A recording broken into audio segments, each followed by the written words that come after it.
संध्या समय सावधानी पूर्वक सुने। संध्या समय जब दोनों वक्त मिल रहे हों उस समय कुछ कार्य नहीं करने चाहिए।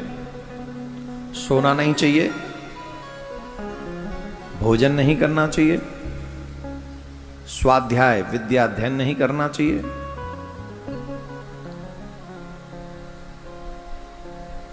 संतान उत्पत्ति का स्त्री संग नहीं करना चाहिए। इसके विपरीत असर होते हैं। कैसे? आहारम मैथुनम निद्राम स्वाध्याय च विशेषतः आहारे जायते व्याधि मैथुने दुष्ट संतति।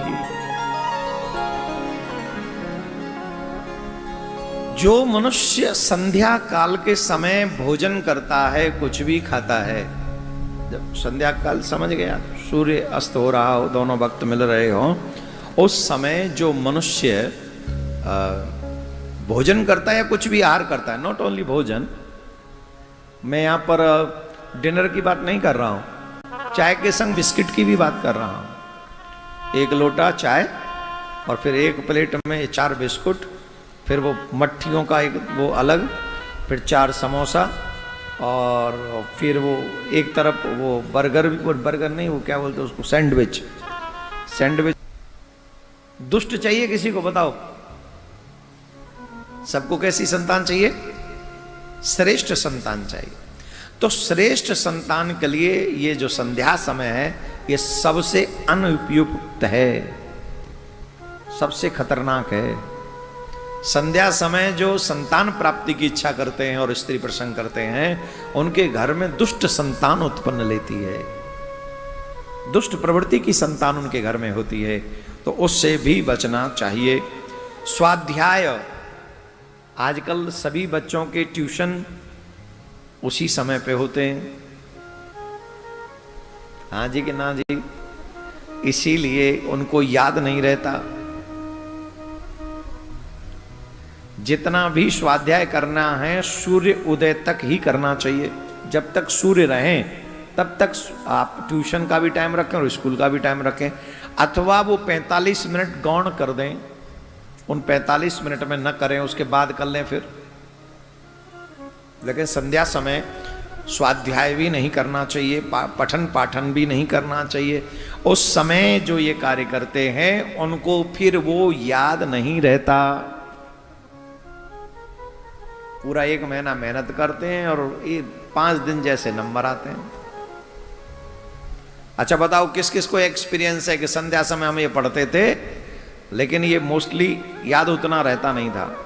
किस किस को एक्सपीरियंस है किसी को?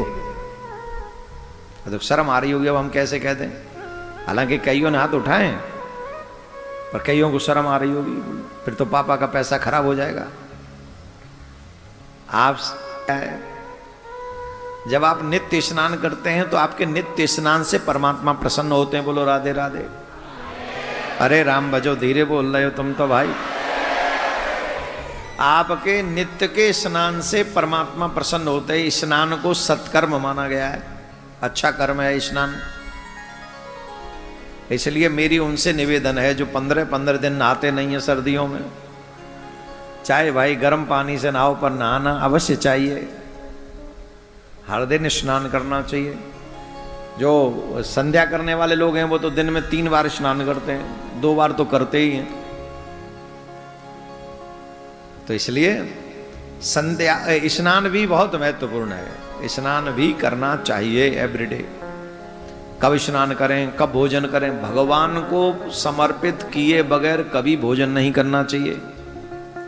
आप जहां भी बैठे हो, जैसे भी भोजन कर रहे हो, ठाकुर जी को पहले कह दो, तुदीय वस्तु गोविंद तुभ्यमेव समर्पित, तेरा तुझको अर्पण क्या लागे मेरा, मेरा कुछ नहीं है, आप भोग लगाइए।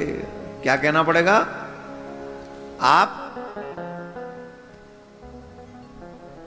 मेरे काना आओ, घनश्याम आओ, मेरे भोजन का तनिक भोग लगाओ। कुछ भी ऐसे पद बना के गाओ, भोग लगाओ।